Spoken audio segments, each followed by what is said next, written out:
اس کا کوئی شریک نہیں، مجھے اسی کا حکم دیا گیا وَأَنَا أَوَّلُ الْمُسْلِمِينَ، اس کائنات کا سب سے پہلا مسلمان میں۔ اللہ فرماتا ہے اے میرے محبوب اعلان کر دو کہ اس کائنات میں سب سے پہلا مسلمان۔ گویا اللہ نے اس کائنات کو اگر بنایا تو ساری کائنات میں جسے سب سے زیادہ اپنا قرب عطا کیا اور جس کو یہ منصب دیا کہ تم سب سے پہلے اعلان کرو، وہ کسی اور کی ذات نہیں، وہ میرے مصطفیٰ کی ذات ہے۔ انا اول المسلمین، قرآن فرماتا ہے۔ اسی لیے اہل سنت کا عقیدہ ہے کہ میرے آقا اول بھی ہیں، اول بھی ہیں، اور چونکہ سارے نبیوں میں سب سے آخر آئے اس لیے میرے آقا آخر بھی ہیں۔ کچھ لوگ کہتے ہیں ایک ہی شے اول اور آخر دونوں کیسے ہو سکتی ہے، ایک ہی شے پہلے بھی ہو ایک ہی شے آخر میں بھی ہو، ایسا کیسے ہو سکتا ہے؟ ایسے لوگوں کے دماغ کو صحیح کرنے کے لیے ڈاکٹر اقبال نے کہا یہ تمہاری سمجھ میں بات نہیں آ سکتی ہے کہ ایک ہی شخص اول بھی کیسے ہو سکتا ہے اور آخر بھی کیسے ہو سکتا ہے۔ تمہاری نظر جو دیکھ رہی ہے وہ چونکہ عشق سے ہٹی ہوئی ہے، تمہارے اندر مصطفیٰ کا عشق نہیں ہے، محبت نبی نہیں ہے۔ یہ اول و آخر ایک ہی ذات کیسے ہو سکتی ہے؟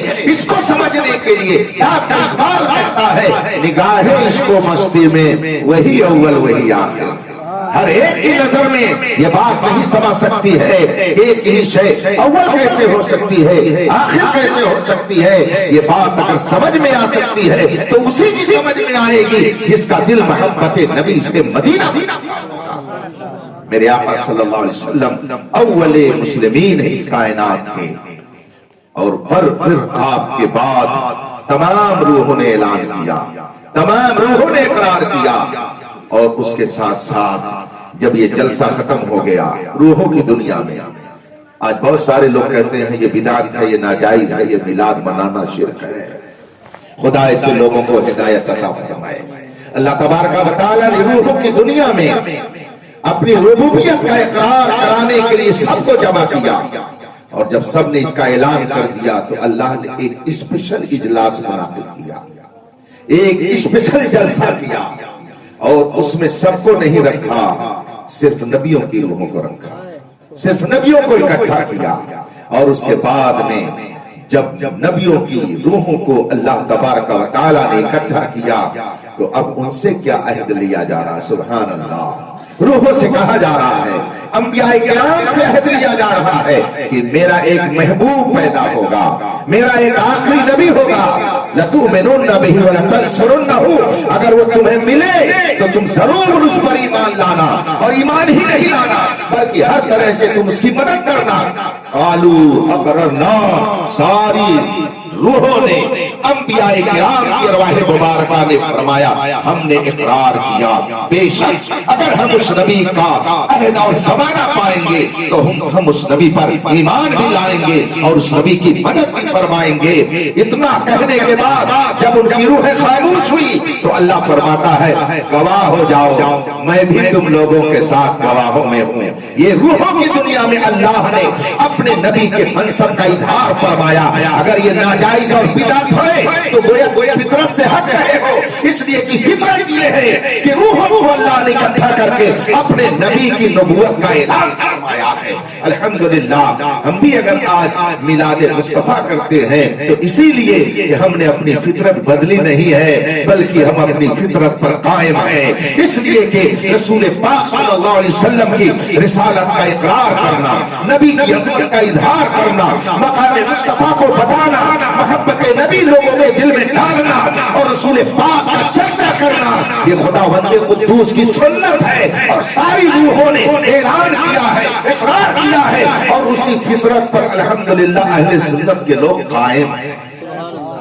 ہم نے اپنی فطرت بدل نہیں ہے بلکہ ہم اپنی فطرت پر کل مولود یولد علی الفطرہ، ہر پیدا ہونے والا فطرت اسلام پر آتا ہے، اسلامی نیچر لے کر کے آتا ہے. اسلامی فطرت یہ ہے کہ خدا کو مانا جائے, خدا کے محبوب کو مانا جائے. اسلامی فطرت یہ ہے کہ خدا کی ربوبیت کا اقرار ہو اور مصطفیٰ جان رحمت کی رسالت کا اعلان اور اقرار اور آپ کی عظمت کا اظہار ہو. ہم اپنی فطرت کو بدلے نہیں بلکہ اس کی پر قائم ہے. کیا وجہ ہے؟ کیا وجہ ہے؟ گھر میں اگر کوئی اہم کام ہونے والا ہوتا ہے تو کہا جاتا ہے میلاد ہونا چاہیے. کسی کا گھر بن گیا, قاری صاحب مشورہ دیں گے میلاد ہونا چاہیے. اگر کوئی نوکری پا گیا, تنخواہ مل گئی پہلی, تو کہتے ہیں میلاد ہونا چاہیے. اگر کسی کے گھر بچے کی ولادت ہوئی تو کہتے ہیں میلاد ہونا چاہیے. اگر کوئی حج کو جا رہا ہے تو لوگ کہتے ہیں میلاد ہونا چاہیے. شادی کسی کیا ہو رہی ہے تو آدمی کہتا میلاد ہونا چاہیے. پھر کیا وجہ ہے؟ کیوں ایسا ہوتا ہے؟ کیوں لوگ کہتے ہیں شادی ہے میلاد کیا جائے؟ کیوں یہ آواز آتی ہے جاب مل گئی ہے میلاد ہونا چاہیے؟ کیوں آدمی کہتا ہے حج کو جا رہا ہے میلاد کرنا چاہیے؟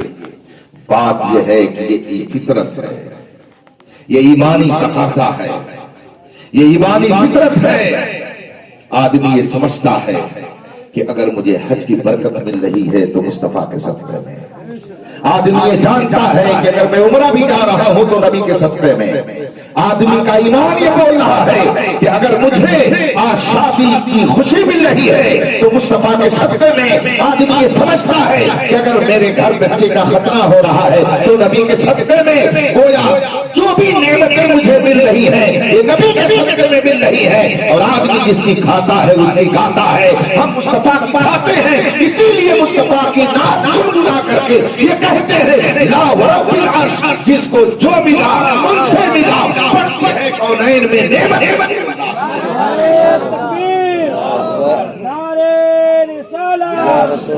شادی یہ اللہ کی ایک نعمت ہے.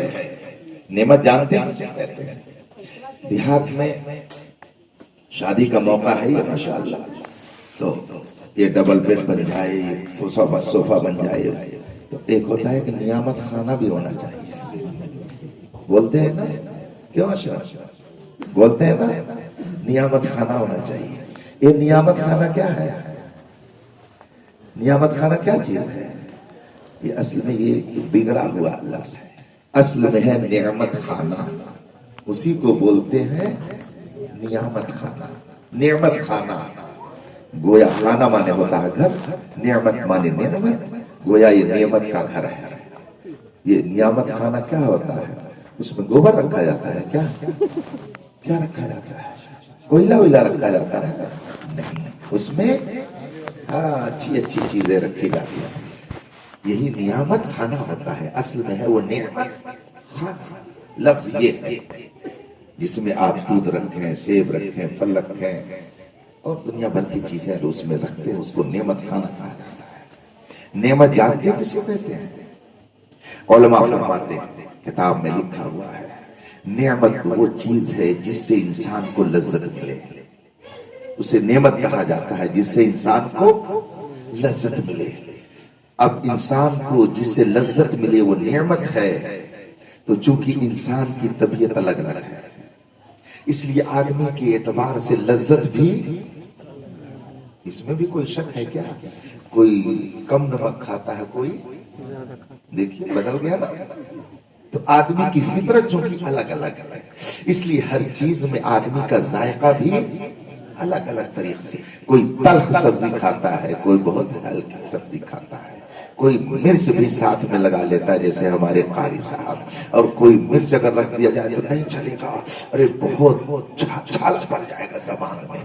ہمارے باندہ کے ساتھ بیٹھے ہوئے ہیں, باندہ ضلع میں تیل بہت زوردار کھایا جاتا ہے اور وہاں لوگ کھاتے نہیں ہیں بلکہ پیتے ہیں.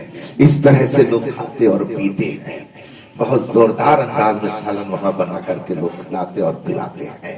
تو آدمی کی طبیعت چونکہ الگ الگ ہے اس لیے آدمی کے لیے ذائقے کی چیز بھی الگ الگ ہوتی ہے. کسی کو نعت نبی سننے میں تشت آتا ہے, نعمت اس کو کہتے ہیں جس سے آدمی کو تشت ملے, ذائقہ ملے. تو کسی کو نعت نبی سننے میں مزہ آتا ہے اور کسی کو گانا سننے میں مزہ آتا ہے. فطرتیں الگ الگ ہیں. کسی کو تقریر سننے میں مزہ آتا ہے اور کسی کو بیٹھ کر کے کب سڑا کرنے میں مزہ آتا ہے. کسی کو کافی پینے میں مزہ آتا ہے, کسی کو چائے پینے میں مزہ آتا ہے. تو طبیعتیں الگ الگ ہیں. اور یاد رکھیے کہ جب طبیعت بگڑ جاتی ہے تو معاملہ گڑبڑ ہو جاتا ہے. طبیعت بگڑے گی معاملہ گڑبڑ ہوگا. دودھ اللہ کی نعمت ہے, اس سے کسی کو انکار نہیں. لیکن اگر کسی کو بخار ہو جائے, کسی کو زکام ہو جائے, دودھ اسے اچھا لگے گا؟ نہیں لگے گا. دودھ اسے اچھا نہیں لگے گا تو اس میں دودھ کا قصور نہیں ہے. دودھ تو اللہ کی نعمت ہی ہے, ذائقے کی چیز ہے ہی ہے. آدمی کی فطرت بدل گئی, آدمی کی طبیعت بگڑ گئی, تو اس لیے اسے دودھ اچھا نہیں لگتا. گھی اللہ کی نعمت ہے. پہلے 1 روپیہ کلو ملتا رہا ہوگا, بعد 1000 روپیہ کلو ملتا ہے. اتنا قیمتی ہوتا ہے, اللہ کی نعمت ہے, ذائقے کی چیز ہے. لیکن اگر کوئی جلاب کا مریض ہو, کسی کو دست آ رہا ہو اور اس کو کھلا دیجئے تو اور بھی وہ مست ہو جائے گا, اس کی طبیعت ہری ہو جائے گی. گھی اللہ کی نعمت ہے, مگر جس کا معدہ خراب ہو اسے یہ گھی اچھا نہیں لگے گا. دودھ اللہ کی نعمت ہے, مگر جس کی طبیعت خراب ہو اسے یہ نعمت اچھی نہیں لگتی ہے.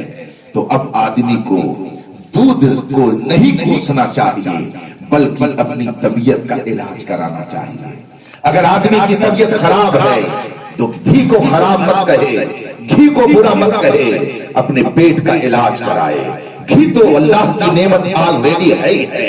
اگر وہ خراب لگ رہا ہے تو گھی میں عیب نہ تلاش کر, اپنے معدے کے اندر جو خرابی ہے اسے دور کرنے کی کوشش کر. اسی طریقے سے اس پوری کائنات میں سب سے عظیم نعمت اللہ نے میرے مصطفیٰ کو بنایا ہے, رسول پاک کی ذات کو بنایا ہے. اب اگر میرے مصطفیٰ کسی کو اچھے نہیں لگتے ہیں تو اسے اپنی طبیعت کا علاج کرانا چاہیے. مصطفیٰ جان رحمت تو وہ ہے کہ سب سے اولا والا ہمارا نبی, سب سے بالا وہ بالا ہمارا نبی, اپنے مولا کا پیارا ہمارا نبی, سارے عالم کا دولہا ہمارا نبی. تو اگر رسول پاک معاذ اللہ کسی کو اچھے نہیں لگتے ہیں تو اسے اپنی طبیعت کا علاج کرانا چاہیے. میرے مصطفیٰ کا حسن تو ایسا ہے کہ حسن یوسف دم عیسیٰ ید بیداری آنچ خوبا ہما دارند ساری خوبیاں سارے کمالات اللہ نے جس ذات میں جمع کر دیے وہ کوئی اور نہیں ہے, وہ میرے مصطفیٰ. ہماری اور آپ کی فطرت بدلی نہیں ہے بلکہ ہم لوگ اپنی فطرت پر ہیں, اور جس کی فطرت بدلتی ہے بگاڑ اسی کی طرف سے آتا ہے. اس کو ایک مثال سے سمجھیے. بات میری لمبی تو نہیں ہو رہی ہے, ٹھنڈک تو ہے نا. نیچر جب بدلتا ہے تو بگاڑ پیدا ہوتا ہے. دیکھیں 10 منٹ اور برداشت کر لیجیے. 4 ویلر بنائی گئی ہے روڈ پہ چلانے کے لیے اور کشتی بنائی گئی ہے پانی پہ چلانے کے لیے. یہ نیچر ہے. کشتی کی فطرت ہے اور 4 ویلر کی فطرت ہے الگ الگ. 4 ویلر کو چلایا جائے گا روڈ پر خشکی کے راستے پر, اور کشتی بنائی گئی ہے پانی پر چلانے کے لیے. اب اگر اس کے خلاف کیا جائے کہ آپ کشتی کو روڈ پر چلائیں اور 4 ویلر کو پانی میں لے جائیں تو یہ فطرت کے مطابق نہیں بلکہ فطرت کے خلاف ہے, فطرت کے اپوزٹ ہے. اب بتائیے جب آپ نے فطرت کے خلاف کام کیا تو بگاڑ پیدا ہوگا کہ نہیں پیدا ہوگا؟ کشتی کو اگر آپ روڈ پر چلانا چاہیں گے وہ چلے گی نہیں, وہ ٹوٹ جائے گی, اس کے پٹرے بکھر جائیں گے, ٹکڑے ٹکڑے ہو جائیں گے. اور اگر آپ 4 ویلر کو پانی میں چلانا چاہیں تو خود بھی ڈوبے ہیں صنم, تم کو بھی لے ڈوبیں گے.